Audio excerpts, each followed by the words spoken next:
அப்பனே சாவச்சிட்டு நீ பாட்டுன்னு ஆட்டோவில் போயின்னு இருக்கா, அவருக்கு ஒரு ஆம்புலன்ஸ் கூட ஃபோன் பண்ணலடா அப்படின்னாங்க. கவுண்டர் போகிற வழியில் ஒரு அம்மா வந்து வயசானவங்க, அவங்க அம்மா வந்து ஒரு அன்ஸ்டேபிள் மாதிரி இருந்தாங்க. உடம்பு சரியாதவங்க அந்த மாதிரி இருந்தால் ஃபஸ்ட்டு ஆட்டோ வந்துடும், ரேட்டுக்கிட்டு யாருமே பேச மாட்டாங்க. அந்த மாதிரி தான் நானும் நினச்சிட்டு சார் ஆட்டோ வரோம் சார் ஃபஸ்ட்டு ஏறுங்க சார் அப்படின்னு அவங்க அம்மாவை எப்படியோ ஏற்றிட்டாரு ஆட்டோவில் உட்கார வச்சுட்டு. 1 கிலோமீட்டர் மூவ் பண்ணும்போது அவங்க அம்மா வந்து புலம்ப ஆரம்பிச்சிட்டாங்க. அப்பனே சாவச்சிட்டு நீ பாட்டுன்னு ஆட்டோவில் போயின்னு இருக்கா, அவருக்கு ஒரு ஆம்புலன்ஸ் கூட ஃபோன் பண்ணலடா அப்படின்னாங்க. பதட்டம் ஆகிட்டு நான் ஆட்டோ நிப்பாட்டல.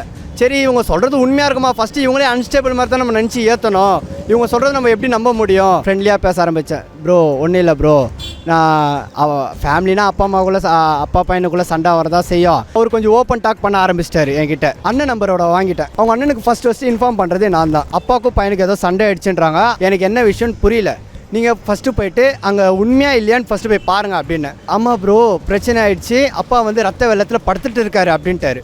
சரி இவரை நம்ம விடவே கூடாது.